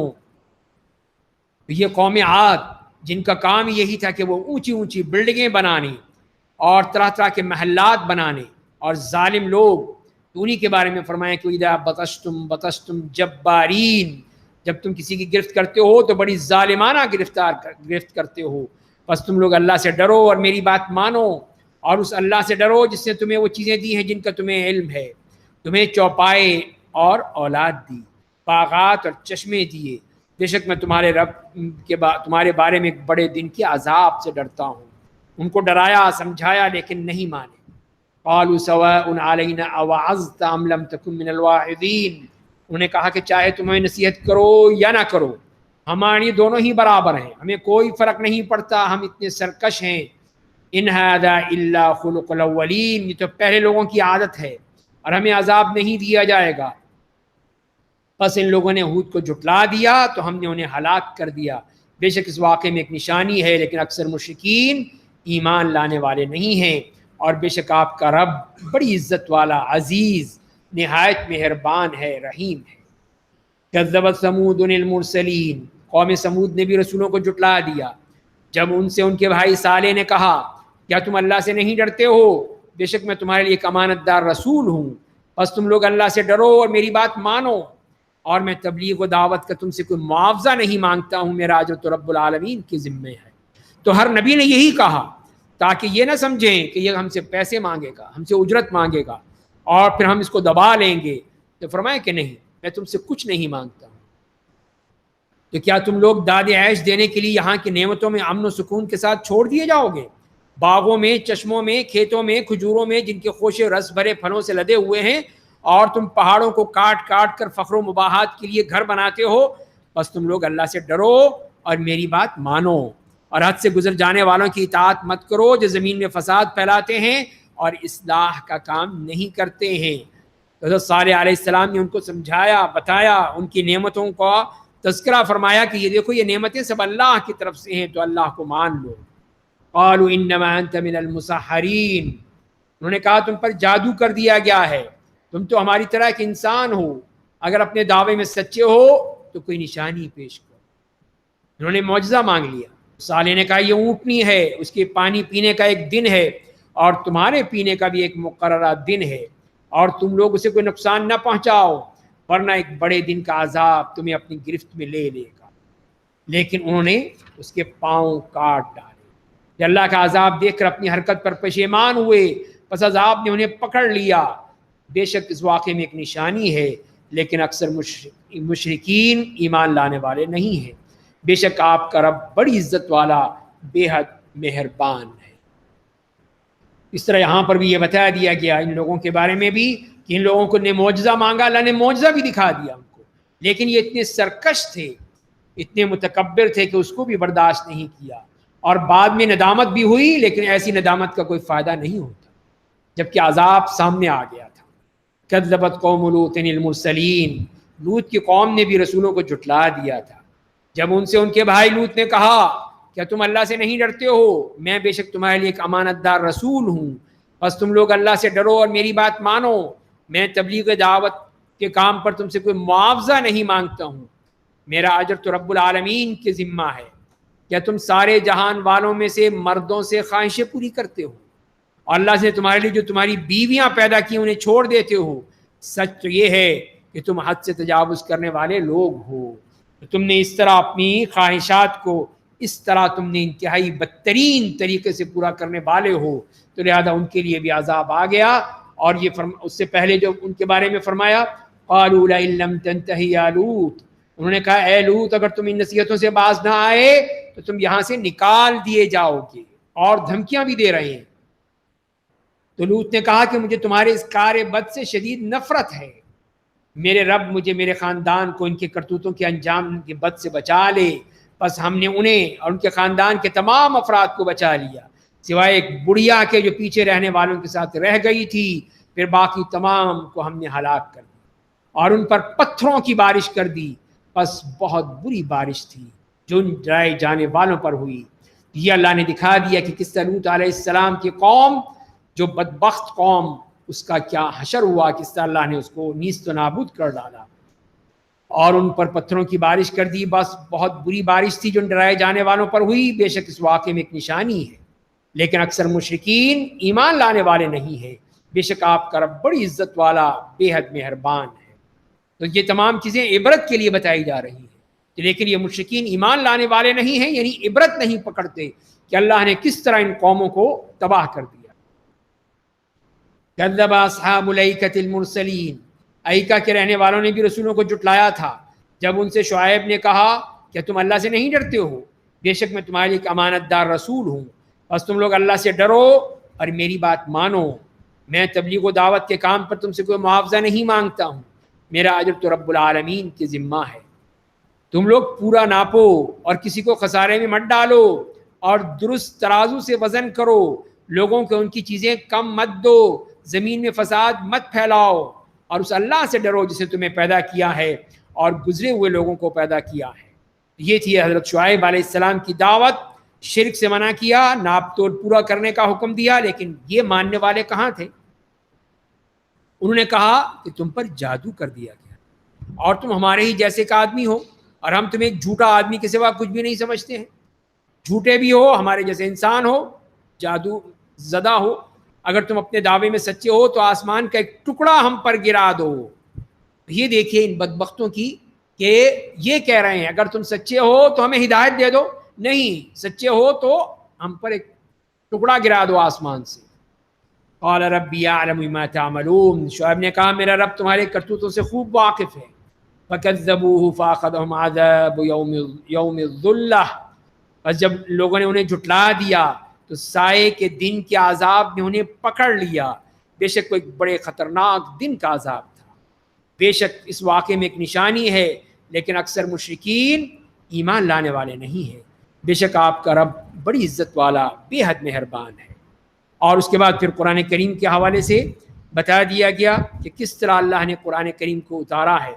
یہ قرآن رب العالمین کی جانب سے نازل کردہ ہے، اسے روح الامین جبریل نے اتارا ہے آپ کے دل پر، تاکہ آپ لوگوں کو اللہ سے ڈرانے والوں میں شامل ہو جائیں، صاف ستھری عربی زبان میں۔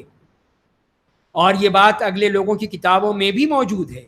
کیا مشرکین مکہ کے لیے نشانی کافی نہیں ہے کہ اس قرآن کو بنی اسرائیل کے علماء بھی جانتے ہیں؟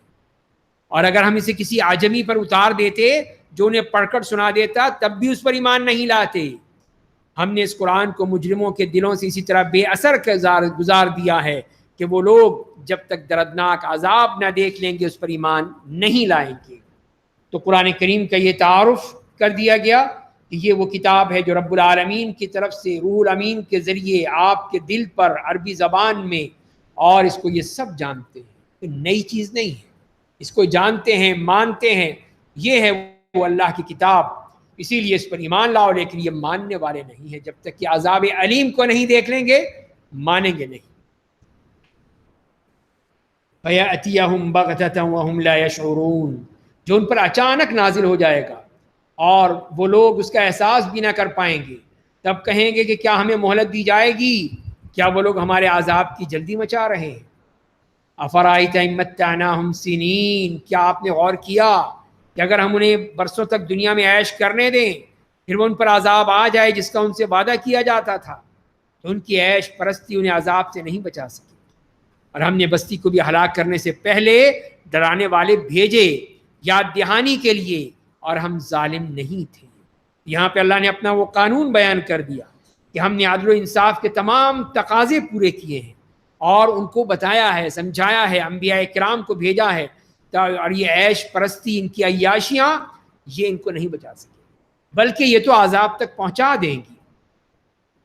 وَمَا تَنَزَّلَتْ بِهِ الشَّيَاطِينُ، مزید قرآن کے بارے میں فرمایا کہ یہ قرآن شیطانوں نے نازل نہیں کیا ہے، اور نہ یہ ان کے لیے مناسب ہے، اور نہ وہ ایسا کر سکتے ہیں. وہ تو بلا شبہ قرآن سننے سے روک دیے گئے ہیں کہ وہ کیسے لائیں گے اس قرآن کو، ان کا تو قرآن سے دشمنی ہے، قرآن تو بہت دور ہے ان سے. بس آپ اللہ کے ساتھ کسی اور کو معبود نہ پکاریے، ورنہ آپ ان لوگوں میں سے ہو جائیے گا جنہیں عذاب دیا جائے گا. اور آپ اپنے قریبی رشتہ داروں کو ڈرائیے، اور جو مومن آپ کے پیروکار ہیں ان کے ساتھ نرمی برتیے. اسی طرح پھر نبی کریم صلی اللہ علیہ وسلم کو یہی حکم دیا گیا کہ اب آپ اپنی دعوت دین شروع کیجئے اپنے گھر سے. وَأَنذِرْ عَشِيرَتَكَ الْأَقْرَبِينَ، تو دعوت کہاں ہوتی ہے؟ اپنے گھر میں. گھر ہمارا تباہ ہو رہا ہو، بچے ہمارے جو ہیں وہ موویاں دیکھ رہے ہوں، کھیل کود میں لگے ہوئے ہوں، دین سے دور ہوں، نماز پڑھتے نہ ہوں، لیکن والد صاحب جو ہیں وہ امریکہ دعوت دینے گئے ہوئے ہیں، تبلیغ کرنے گئے ہوئے ہیں. نہ گھر میں کوئی نماز پڑھ رہا ہے، نہ بیوی، نہ بچے، اور جی وہ پہنچے ہوئے ہیں دعوت تبلیغ دینے ہوئے. یہ غلط وہ طریقہ ہے، قرآن کے خلاف. انذر عشیرتک الاقربین، سب سے پہلے اپنے قریبی رشتہ دار ہیں ان کو پکاریے، ان کو ڈرائیے، ان کو بتائیے. تو آپ نے یہی تو کیا تھا.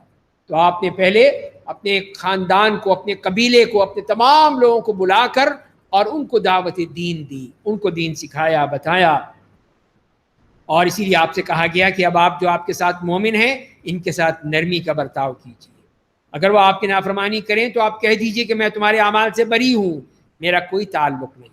اور آپ اس اللہ پر بھروسہ کیجئے جو زبردست، بے حد مہربان ہے. وہ ہے آپ کا رب جو آپ کو دیکھ رہا ہوتا ہے جب آپ نماز کے لیے تنہا کھڑے ہوتے ہیں، اور سجدہ کرنے والوں کے ساتھ آپ کے اٹھنے بیٹھنے کو دیکھ رہا ہوتا ہے. بے شک وہ بڑا سننے والا، ہر بات کو جاننے والا ہے. یہی نبی کریم صلی اللہ علیہ وسلم کے لیے کتنے اطمینان اور سکون کی باتیں ہیں کہ آپ اس طرح دعوت بھی دیجئے. اور یہی ہم دیکھتے ہیں، اس سے یہ بات بھی یاد آتی ہے کہ جیسے حدیث میں آتا ہے کہ نبی کریم صلی اللہ علیہ وسلم نے اپنی دعوت میں سب سے پہلے اپنے گھر والوں کو پکارا، اے فاطمہ بنت محمد، اے صفیہ بنت عبد المطلب، اے عبد المطلب کے بیٹو، میں اللہ کی طرف سے تمہارے لیے کوئی اختیار نہیں، بس جاؤ، جا کے اپنے آپ کو جہنم کی آگ سے بچا لو، میں تمہارے لیے کچھ نہیں کر سکتا. کل وہاں جا کر یہ نہ کہنا کہ نہیں یہ تو ہمارے چچا تھے، یہ تو ہمارے باپ تھے، یہ ہمارے فلاں تھے، یہ ہمارے فلاں تھے. نہیں، کوئی نہیں، میں نہیں بچا سکوں گا. تو لہذا یہ ہے اصل چیز. اور پھر یہ ہے کہ ان کے ساتھ شفقت اور رحمت کا سلوک کیجئے.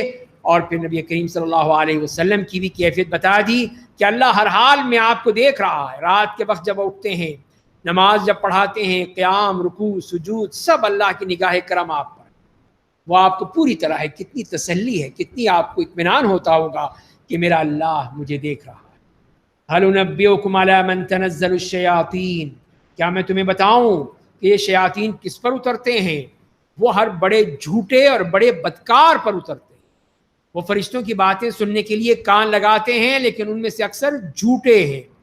تو یہ ان لوگوں کے بارے میں بتا دیا کہ یہ لوگ شیاطین، ان کا معاملہ کیا ہے. یہ ان کے پاس آتے ہیں جو ان جیسے لوگ ہیں. اسی لیے بتایا کہ یہ شیاطین کا کلام نہیں ہے، یہ تو اللہ کا کلام ہے جو محمد صلی اللہ علیہ وسلم کی زبان پر جاری ہے. تو شیاطین تو ان کے قریب پٹک بھی نہیں سکتے ہیں. ان کا کام کہاں ہے؟ وہ ان کے پاس جاتے ہیں جو ان کی طرح کے جھوٹے بدکار ہیں، اور وہ کوشش کرتے ہیں کہ وہ باتیں سنیں، جیسے کہ وہ کوشش کرتے تھے. جیسے قرآن کریم نے بتایا ہے، سورہ جن میں بھی اور احادیث میں بھی آیا ہے کہ یہ جن چھپ چھپ کے سنا کرتے تھے. آسمانوں میں انہوں نے اپنے مورچے بنا رکھے تھے اور یہ کوشش کرتے تھے کہ جب بھی کوئی فرشتے آئیں تو ان کی باتیں سنیں کہ وہ کیا کہہ رہے ہیں، اور پھر وہ وہاں سے لے کر جو بھی انہوں نے کی تھی، اور وہ بریکنگ نیوز اپنے شیاطین الانس جو بیٹھے ہوتے تھے زمین میں ان کو آ کے ڈلیور کر دیتے تھے کہ آج یہ خبر سنیے. اور وہ جو نیچے شیطان بیٹھا ہوا ہے وہ اس کے ساتھ اور 100 قسم کے جھوٹ لگا دیتا تھا کہ کوئی تو سچ ہو ہی جائے گا نا. تو وہ جھوٹے سارے اس نے لگا دیے اور نشر کر دیا بریکنگ نیوز، خبریں آ گئی، سن لو. اب یہ ہیں وہ سارے شیاطین جن کا کام یہی ہے کہ وہ اس طرح جھوٹی باتیں سن کے اور لوگوں تک نشر کرتے ہیں. وہی فرمایا کہ ان میں سے اکثر جھوٹے ہیں. شعراء کے بارے میں بتا دیا اس صورت میں، وَالشُّعَرَاءُ يَتَّبِعُهُمُ الْغَاوُونَ، اور شعراء کی پیروی گمراہ لوگ کرتے ہیں، ان کے پیچھے بھاگتے ہیں.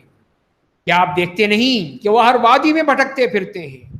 کوئی بھی ان میں سے نہیں ہے بلکہ وہ تو جھوٹ، مبالغہ آرائی، افتراء پردازی، لغو اور فحش گفتگو، فحش باتیں، غزلیات، عورتوں کے بارے میں طرح طرح کی باتیں، یہ ہے سارا معاملہ ان کا. ہر وادی میں گھوم رہے ہیں، باتیں ہی باتیں ہیں، عمل کچھ بھی نہیں ہے. اسی لیے فرمایا کہ جو نہیں کرتے اس کا دعویٰ کرتے ہیں. الا الذین آمنوا وعملوا الصالحات، لیکن اچھے لوگ بھی، سارے ہی جہنمی نہیں ہیں، سارے غلط نہیں، اچھے لوگ بھی. ان کی تعریف فرما دی کہ ان شعراء میں جیسے کہ وہ شعراء تھے عبداللہ ابن رواحہ ہیں، حسان ابن ثابت ہیں، کعب ابن مالک ہیں، کعب ابن زہیر ہیں. تو یہ شعراء تھے جو کہ اسلام کی دعوت کے دفاع کیا کرتے تھے، اسلام، دین اسلام کا دفاع کیا کرتے تھے، رسول اللہ صلی اللہ علیہ وسلم کا دفاع کیا کرتے تھے. یہ ہیں وہ جن کے بارے میں فرمایا سوائے ان لوگوں کے جو ایمان لائے اور انہیں عمل صالح کیا، اللہ کو خوب یاد کیا، ان پر ظلم ہوا تو صرف بدلہ لے لیا، ان قریب ظلم کرنے والے جان لیں گے کہ وہ کس انجام کو پہنچے. یہ ہیں وہ اللہ کے نیک بندے جو شعراء میں سے ہیں، لیکن انہوں نے اپنی شاعری کو ہر طرح سے نہیں استعمال کیا، ہر وادی میں نہیں گھومے، وہ غزلوں میں اور ان باتوں میں نہیں لگے، انہیں اللہ کے دین کے لیے مسخر کر دیا، اپنی شاعری کو بھی اللہ کے دین میں لگا دیا، دین کے اوپر کر دیا. تو یہ ہے اللہ کیا کہ بندے، نیک بندے تھے جن کی تعریف فرمائی گئی. اسی لیے حسان ابن ثابت سے آپ نے فرمایا کہ دیکھو مشرکین کی حج و بیان کرو، جبریل تمہارے ساتھ ہے. شاعر تھے لیکن شاعری ان کے بہت ہی پسندیدہ مضمون تھا، اور اسی لیے جب وہ حضرت حسان ابن ثابت کی شاعری پڑھتے تھے تو ان کی آگ لگ جاتی تھی. اسی لیے فرمایا کہ جبریل تمہارے ساتھ ہے، کہو تم، اس لیے کہ یہ تیروں سے بھی زیادہ ان کو تکلیف دینے والی چیزیں ہیں، تو لہذا تم شاعری کرو. اسی لیے آپ نے ان کی تعریف فرمائی اور دعا کی کہ اے اللہ حسان کی مدد کر جبریل کے ذریعے سے، روح القدس کے ذریعے سے. یہی ہے کہ پھر انہوں نے جو اسلام کا دفاع کیا، دین کا دفاع کیا، تو اللہ تعالیٰ بھی ان سے خوش ہوا، اللہ کے نبی بھی ان سے خوش ہوئے. اس کے بعد سورۃ النمل ہے، مکی سورت ہے جس میں 93 آیات ہیں. بسم اللہ الرحمن الرحیم. طاسین تلک آیات القرآن و کتاب مبین. طاسین، یہ سورت قرآن اور ایک کھلی کتاب کی آیات ہے. ایمان والوں کے لیے ہدایت و بشارت ہے جو نماز قائم کرتے ہیں اور زکوٰۃ دیتے ہیں اور آخرت پر پورا یقین رکھتے ہیں. تو قرآن کریم کے بھی بارے میں تعارف کرا دیا، اور ان لوگوں کے بارے میں بھی جو قرآن کو پڑھنے والے ہیں، سمجھنے والے ہیں، اور جو نہیں مانتے ہیں ان کو بھی بتا دیا اگلی آیت میں. بے شک جو لوگ آخرت پر ایمان نہیں رکھتے ہیں، ہم نے ان کے برے اعمال کو ان کی نگاہوں میں خوبصورت بنا دیا ہے، بس وہ بھٹکتے پھرتے ہیں. انہی لوگوں کے لیے بدترین عذاب ہے، آخرت میں وہی لوگ سب سے زیادہ گھاٹا اٹھانے والے ہیں۔ ایک طرف تو وہ جو قرآن کو ماننے والے ہیں، ان کی 3 صفات بیان کر دی گئی کہ یہ لوگ آیتوں کی تلاوت کیا کریں گے، دوسری بات کہ یہ قرآن بھی دیگر آسمانی کتابوں کے مانند ایک کتاب ہے جسے اللہ اور اس کے رسول پر نازل فرمایا ہے، اور تیسری صفت یہ ہے کہ یہ قرآن ایک واضح کتاب ہے۔ اور اس کے مقابلے میں یہی لوگ جو نہیں مانتے تو وہ لوگ ایمان نہیں لاتے، اپنی خواہشات نفس پر ہی چلتے ہیں۔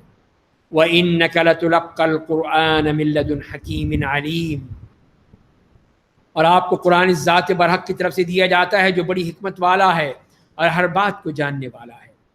اور یہاں سے پھر حضرت موسیٰ علیہ السلام کا واقعہ آتا ہے، مختصر طور پہ بیان کیا گیا ہے، جو اس سے پہلے ہم سورہ طٰہٰ میں اور دوسری صورتوں میں پڑھ چکے ہیں۔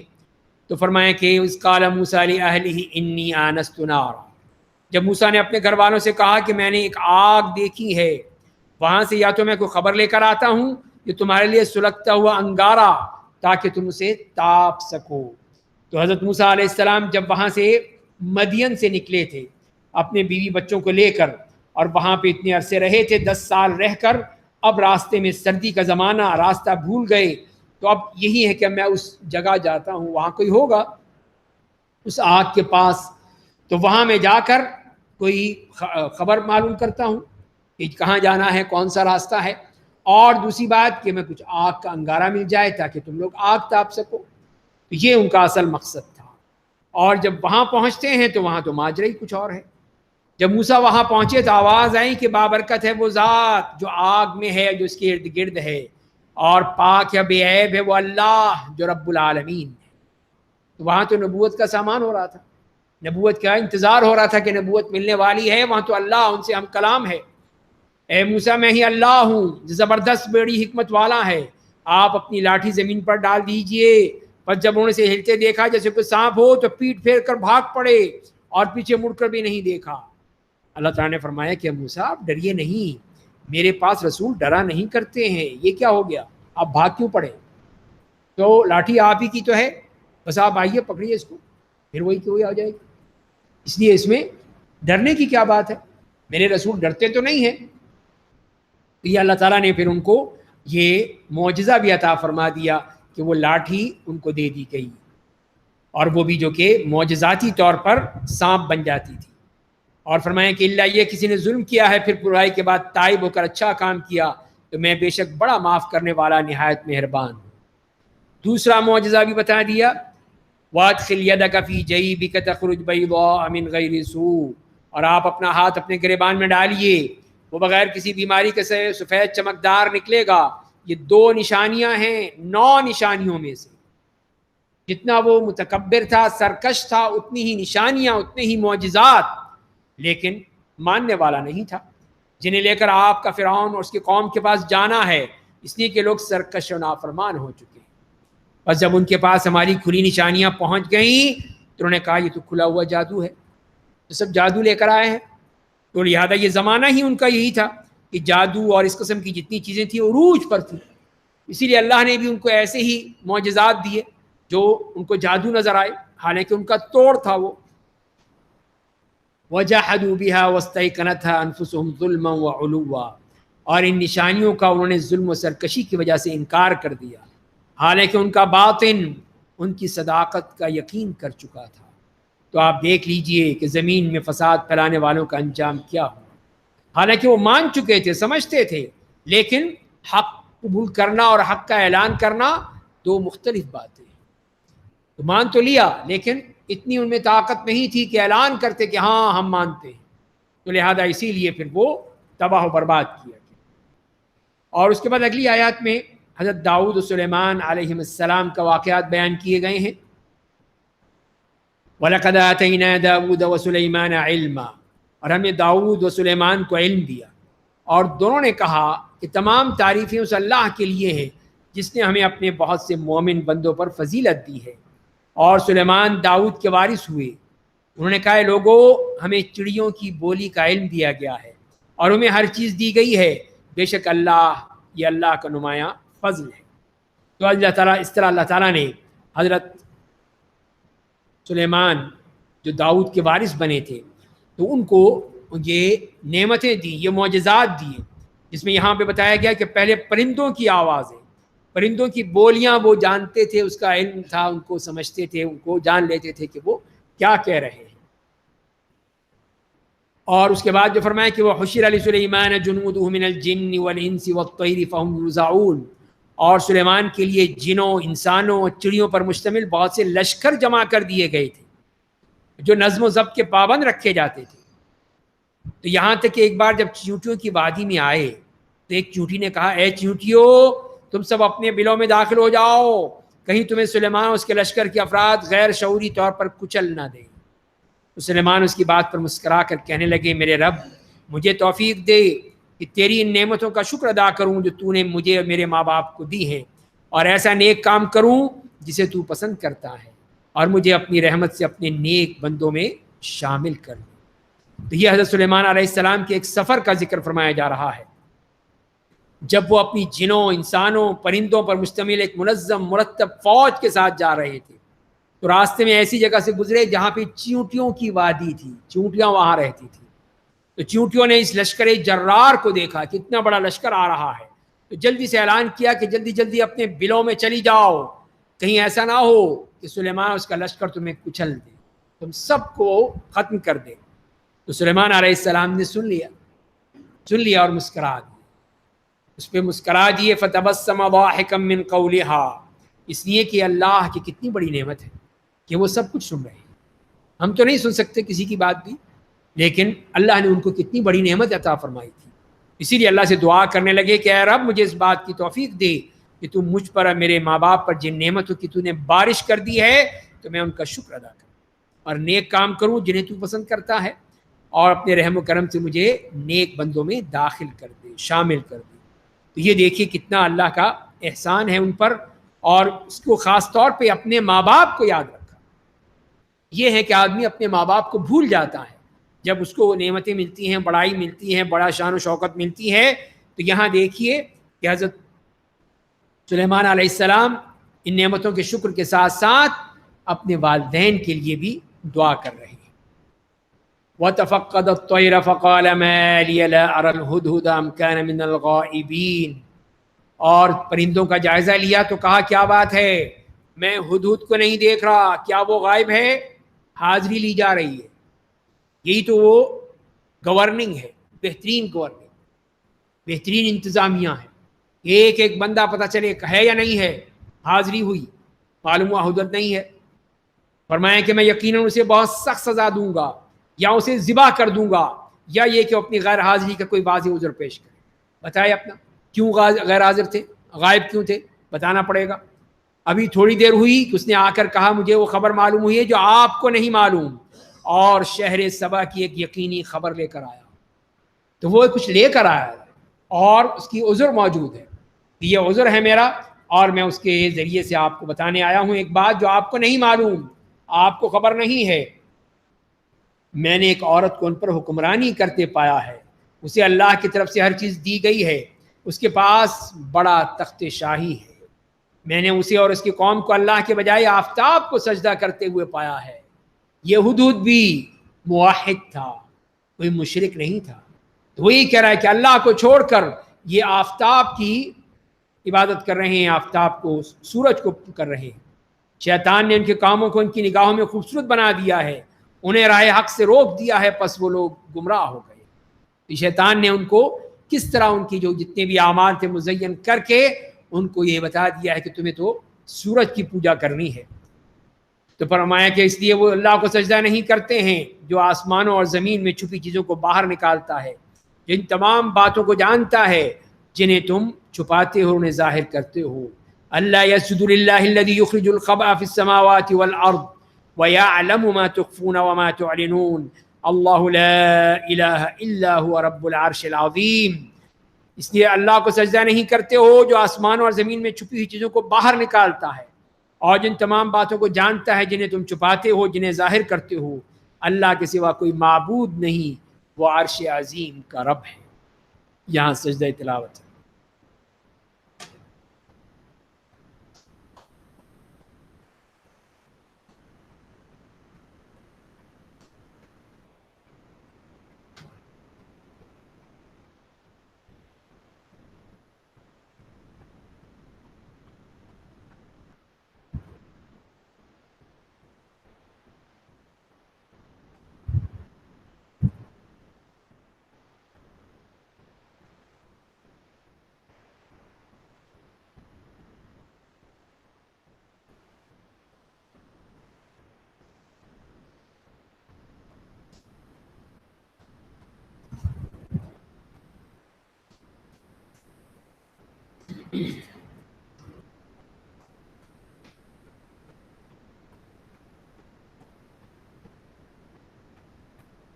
اس طرح ہم دیکھتے ہیں کس طرح ہدہد نے اپنا وہ اصل جو بھی اپنی اس کی باتیں تھی سب اس نے بتا دی، اور یہ بتا دیا کہ یہ وہ عورت ہے جو وہاں پہ حکمرانی کر رہی ہے، اور یہ لوگ اللہ کو چھوڑ کر سورج کی پوجا کر رہے ہیں۔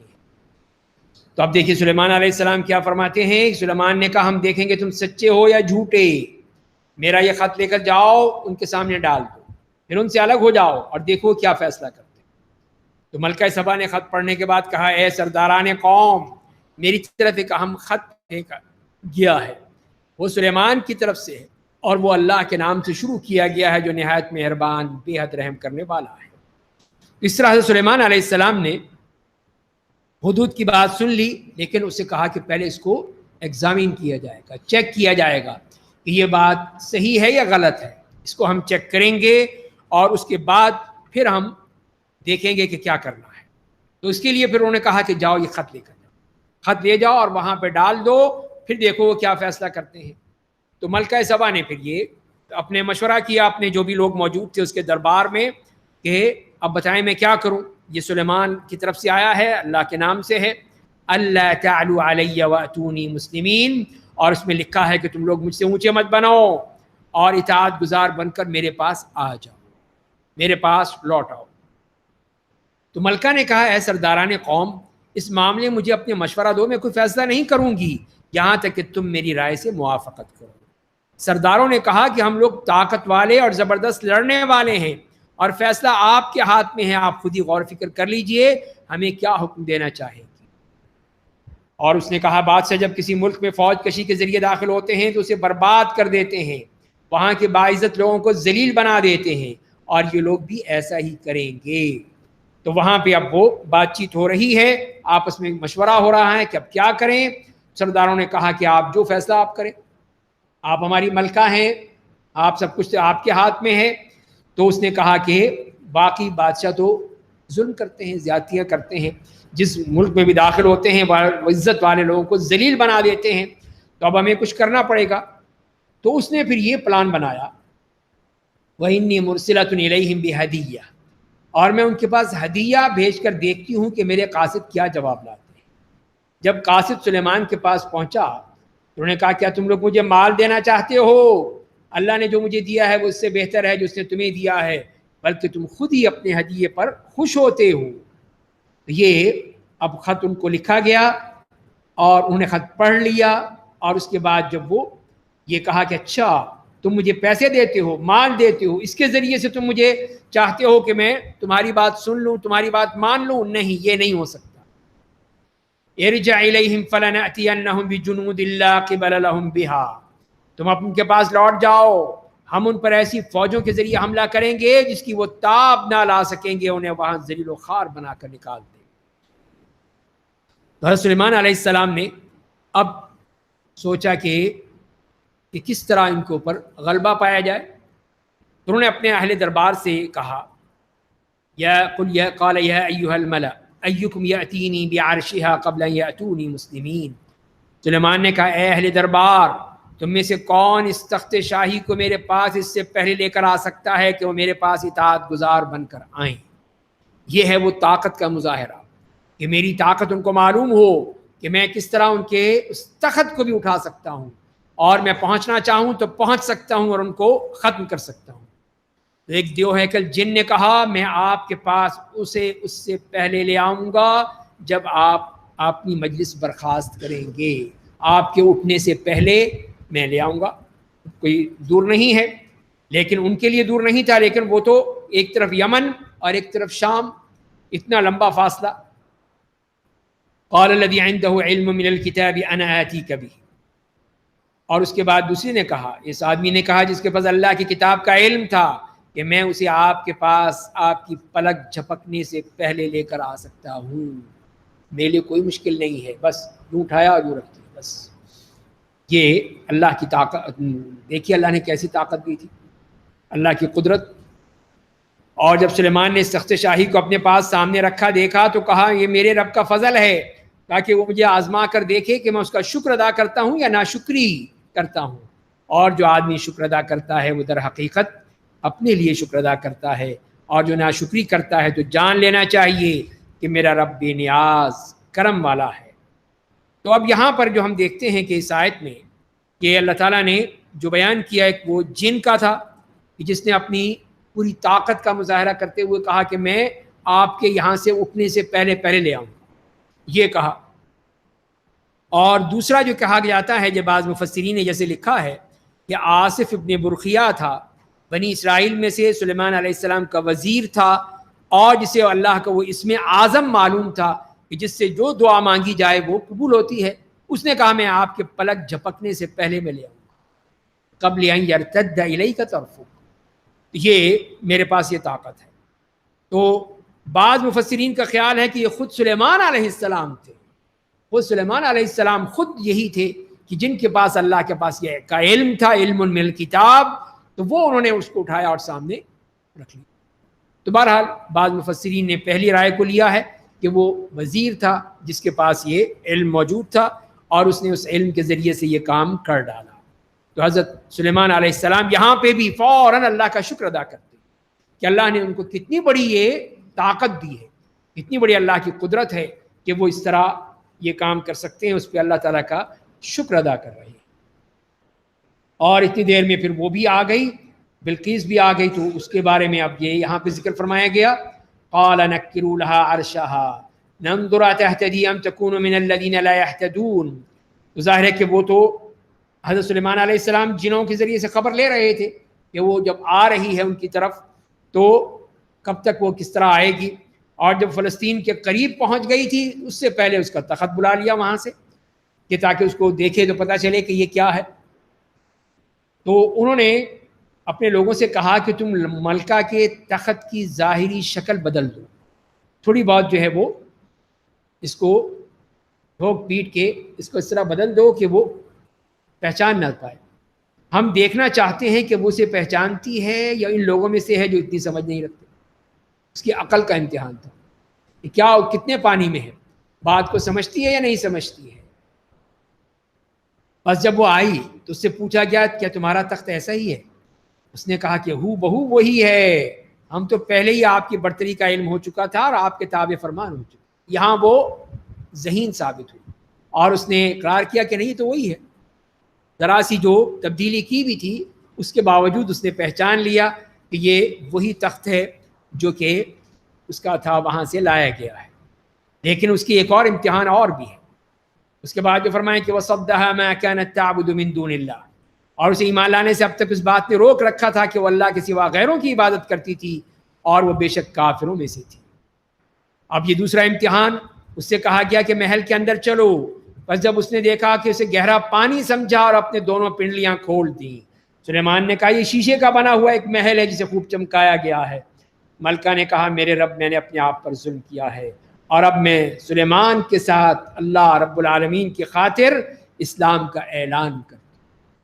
یہ دوسرا امتحان کہ جیسے ہی وہ جو فرش تھا شیشے کا فرش چمکتا ہوا چکنا اور نیچے پانی اور مچھلیاں، تو وہ یہ سمجھی کہ پانی ہے، اسی لیے اس نے اپنے پائنچے اوپر کر لیے کہ کپڑے بھیگ نہ جائیں. یہاں پہ دھوکہ کھا گئی. یہاں پہ وہ دھوکہ کھا گئی. پہلے اپنے تخت کے معاملے میں تو پہچان گئی کہ ہاں یہ میرا ہی تخت ہے، لیکن یہاں پہ وہ دھوکہ کھا گئی. یہی بتانے کے لیے کہ ہر چمکتی ہوئی چیز سونا نہیں ہوتی، ہر چیز آدمی لے کر اس کو اصل نہیں مان سکتا. عقل سے سمجھو، غور و فکر کرو، تب تمہیں حقیقت معلوم ہوگی. اور اسی لیے پھر اس نے وہاں پر حضرت سلیمان علیہ السلام کے ہاتھ پر اسلام قبول کر لیا، مسلمان ہو. اس کے بعد پھر حضرت صالح علیہ السلام اور دوسرے انبیاء کرام کا تذکرہ بھی ہمیں ملتا ہے اس پارے کے آخر میں. وَلَقَدْ أَرْسَلْنَا إِلَىٰ ثَمُودَ أَخَاهُمْ صَالِحًا، اور ہم نے قوم سمود کی ہدایت کے لیے ان کے بھائی صالح کو بھیجا، جنہوں نے ان سے کہا کہ تم لوگ اللہ کی عبادت کرو. تو وہ دو گروہوں میں بٹ گئے اور آپس میں جھگڑنے لگے. صالح نے کہا اے میری قوم کے لوگوں، تم نیکی سے پہلے برائی کی طرف کیوں جلدی کرتے ہو؟ اللہ سے مغفرت کیوں نہیں طلب کرتے ہو تاکہ تم پر رحم کیا جائے؟ انہوں نے کہا ہم نے تو تم سے اور تمہارے ساتھیوں سے بدشگونی لی ہے۔ صالح نے کہا کہ تمہاری نحوست اللہ کی طرف سے ہے بلکہ تمہیں آزمایا جا رہا۔ یہاں پہ صالح علیہ السلام کے بارے میں ان کی قوم کا ایک تو یہ ہے کہ وہ ان سے جھگڑ ہی رہے تھے، دوسرا یہ ہے کہ انہیں بدشگونی کہ ہمارے بتوں نے تمہیں تکلیف پہنچائی ہے، اذیت پہنچائی ہے، بدشگونی لے رہے ہیں، اور یہ شگون لینا جو ہے یہ انتہائی غلط۔ اسی لیے فرمایا کہ ساری نحوست تو تمہاری ہے، تمہیں آزمایا جا رہا ہے، بل انتم قوم تفتنون۔ اس طرح یہ کرنا یہ کسی طور پہ بھی جائز نہیں ہے۔ اور پھر مزید ان کی یہ بدماشی دیکھیے جو قرآن نے بتا دی، وَكَانَ فِي الْمَدِينَةِ تِسْعَةُ رَهْطٍ يُفْسِدُونَ فِي الْأَرْضِ وَلَا يُصْلِحُونَ، اور اس شہر میں 9 ایسے آدمی تھے جو زمین میں فساد پھیلاتے تھے اور اصلاح کی بات نہیں کرتے تھے۔ یہ 9 آدمی ایسے تھے جو پوری قوم کو خراب کرتے تھے اور صالح علیہ السلام کی تکذیب پر لوگوں کو ابھارتے تھے، اور انہی کی سفارش کے نتیجے میں خدار ابن سالف جو ان میں سے ایک تھا، صالح علیہ السلام کی اونٹنی کو ہلاک کرنے کے لیے جو تیار ہوا تھا، اور اسی نے رات کو قتل کرنے کی اس نے سازش کی، اللہ کے نام کی قسم کھائی کہ ہم سب مل کر صالح اور اس کے ماننے والوں کو قتل کر دیں۔